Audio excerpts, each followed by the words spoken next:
اوپر اللہ کافی، نیچے جن جماعت کو حضور کی خدمت کے لیے متعین کیا فرمایا وَمَنِ اتَّبَعَكَ مِنَ الْمُؤْمِنِينَ، اوپر میں کافی، آسمانوں پہ بیٹھنے والی ذات، پوری کائنات پہ جس کا قبضہ ہے، اور ساتھ ہی اپنے اس کام کے ساتھ، حالانکہ اللہ کو ان چیزوں کی ضرورت نہیں، یہ قیامت تک آنے والے انسانوں کو بتا دیا کہ جیسے میں اپنے محبوب سے پیار کرتا ہوں اسی طرح میں نے صحابہ اکرام کے دلوں میں محبت پیدا کرتی ہے، وہ میرے محبوب سے ویسے ہی پیار کرتے ہیں، جس کو دوسری جگہ یوں بیان کیا فَسَوْفَ يَأْتِ اللَّهُ بِقَوْمٍ يُحِبُّهُمْ، کہ اللہ ان قریب ایسی قوم کو بھیجے گا، اور اس پہ تمام مفسرین کا متفقن علیہ فیصلہ ہے کہ اس سے مراد صحابہ اکرام کی جماعت ہے۔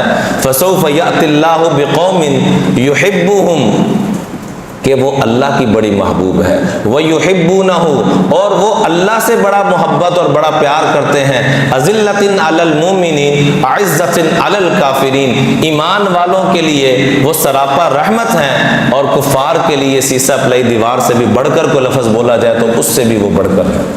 أَذِلَّةٍ عَلَى الْمُؤْمِنِينَ أَعِزَّةٍ عَلَى الْكَافِرِينَ، اور ہمیں حکم کیا دیا کہ اپنی دعاؤں کے اندر یہ چیز شامل حال کرو، کیا؟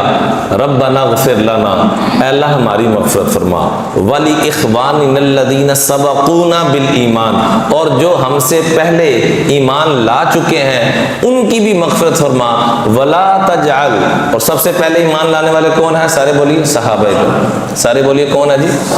اور صحابہ کا جب نام آئے تو ساتھ کرام، صحابہ کرام، اور ساتھ رضی اللہ کی قسم اللہ ان سے تو راضی ہو چکا ہے، جو ان کی رضاعت کا بار بار اعلان کرے گا اللہ اس سے بھی راضی ہو جائے گا۔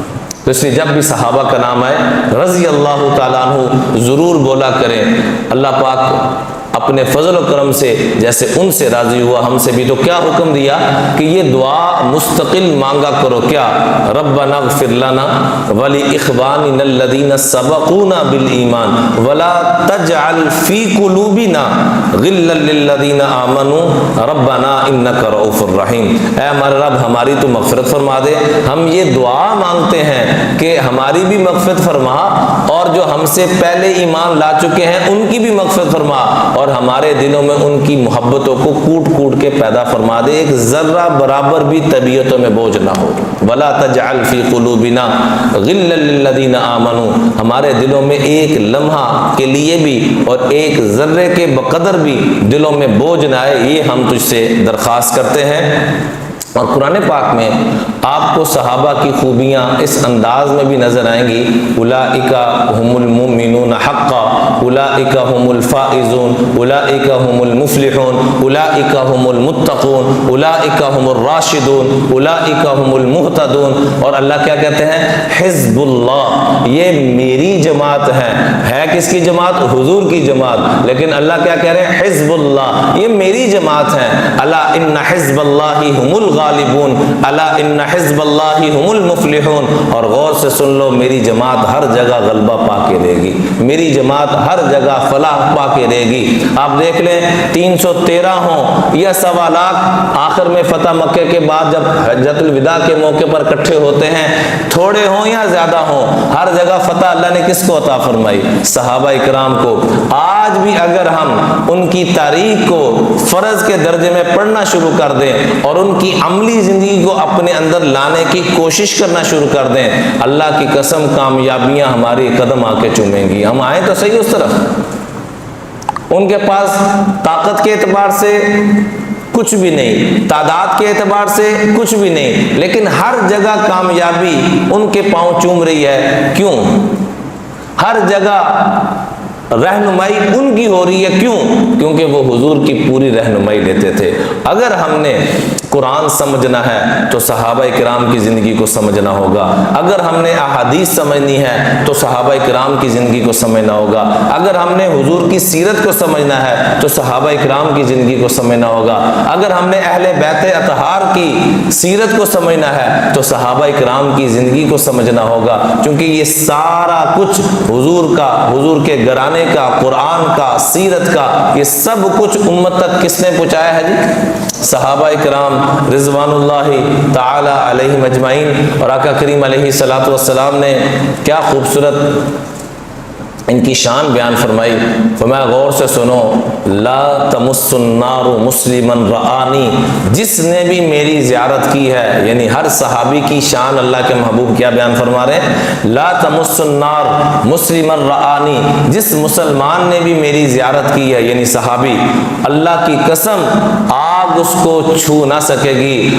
ان کو تو چھوڑیے، ان کی کیا شان ہے، ورآ من رآنی، جس نے میرے صحابہ کی زیارت کر لی، میں اللہ کا محبوب گارنٹی دیتا ہوں اللہ کی قسم اس کو بھی آگ نہ چھو سکے گی۔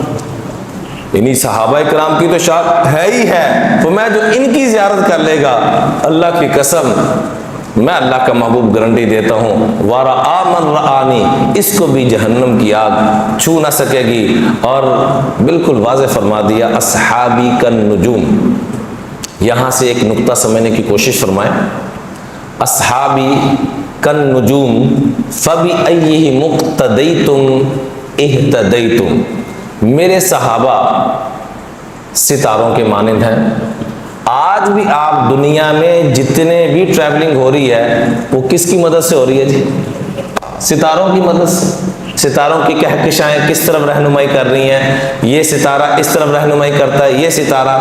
فرمایا سواری لینی ہے، سواری لینی ہے تو کائنات میں ایک ہی سواری ہے جو تمہیں دنیا آخرت میں نجات دلا سکتی ہے، اور وہ ہے اہل بیت اطہار کی دلی محبت، اہل بیت اطہار کی دلی محبت۔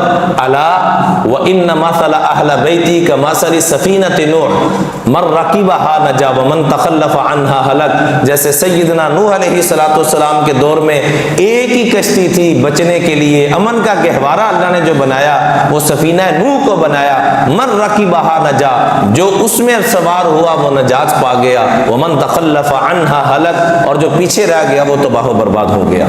ایسے ہی فرمایا قیامت تک آنے والے انسانوں سواری لینی ہے تم نے، مثال دے کر ایک سمجھا، جیسے چھوٹے بچے کو سمجھایا جاتا ہے کہ بھی سواری چاہیے جائیے، آپ کے پاس اس کی لوکیشن ہے جہاں آپ نے جانا ہے، جی لوکیشن تو نہیں ہے تو کیسے پہنچیں گے؟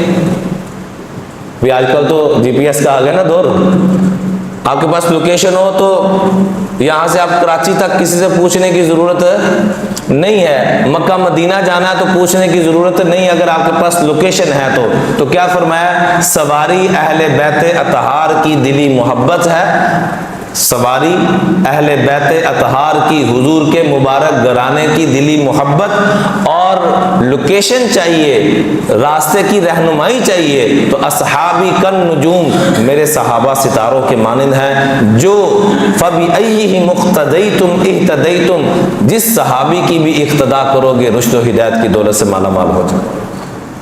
اور ایک مقام پہ اللہ کے محبوب علیہ السلام نے فرمایا، ان اللہ اختار اصحابی علی الثقلین سوى النبیین والمرسلین، اللہ کی قسم انبیاء اور رسولوں کے بعد اللہ نے جس جماعت کو چنا ہے، اللہ نے جس جماعت کو چنا ہے، اللہ نے جن کو سب سے زیادہ نوازا ہے تو وہ میرے صحابہ کرام کی جماعت ہے۔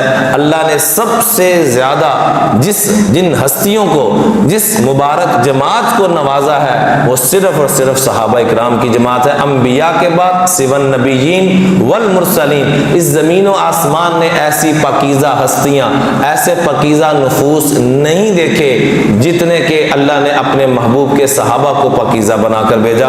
اور آپ نے فرمایا انا امینۃ لاصحابی، میں جیسے اپنے صحابہ کے لیے امن کا گہوارہ، حضور جو رحمت للعالمین ہیں وہ کہہ رہے ہیں کہ میں صحابہ کے لیے امن کا گہوارہ، اور قیامت تک آنے والے انسانوں اگر تم امن چاہتے ہو، وامینۃ واصحابی امینۃ لامتی، میری امت کے لیے جو امن کا گہوارہ بنے گا، میری امت کے لیے امن اگر آئے گا اس دنیا کے اندر تو وہ صحابہ کرام کی تعلیمات کی برکت سے آئے گا، ان کی غلامی کو اختیار کرنے سے آئے گا۔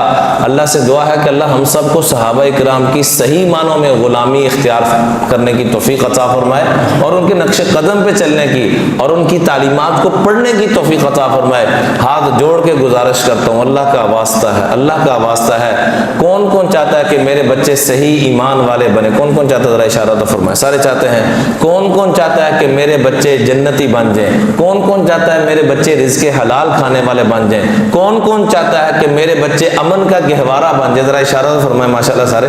کہ ہم سب چاہتے ہیں کہ ہمارے بچے کیا بنے جی؟ امن کا ذریعہ بنے. ہمارے بچے شر کا ذریعہ نہ بنے. ہمارے بچے قتل و غارت کا ذریعہ نہ بنے. ہمارے بچے ڈکیٹی چوری کا نہ کریں، جھوٹ نہ بولیں، امانت میں خیانت نہ کریں. یہ ساری صفات اگر ہم اپنے بچوں میں پورا پیکج دینا چاہتے ہیں تو اللہ کا واسطہ ہے صحابہ کرام کی زندگی کو اٹھا کے خود بھی پڑھیں، بچوں کو بھی پڑھائیں.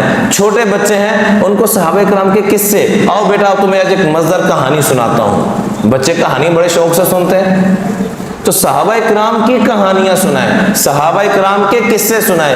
اگر ہم اپنے بچوں کو صحیح رخ پہ لانا چاہتے ہیں، اس رخ پر کہ ان کی برکت سے ہم بھی جنت میں جانے والے بن جائیں اور ہماری نسلوں کی نسلیں بھی جنت میں اور دنیا میں مثال اور نمونہ بن جائیں، تو اس کے لیے ہمیں کیا کرنا ہوگا؟ اپنے بچوں کو صحابہ کی تعلیم. ایک کتاب ہے حیات الصحابہ.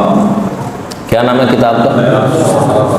بڑے ادب سے گزارش کروں گا. مولانا طارق جمیل صاحب فرمانے لگے کہ مجھے میرے دادا استاد پردادا استاد کہہ لیں مولانا سعید احمد خان صاحب رحمۃ اللہ علیہ جو جنت البقیع میں مدفون ہے، اللہ تعالی ہم سب کو بھی وہاں پر جگہ نصیب فرمائے، فرمایا کرتے تھے بیٹا اگر دین کو سمجھنا ہے تو یہ صحابہ کی زندگی پہ جو کتاب لکھی گئی ہے کم از کم اس کو 10 دفعہ پڑھو.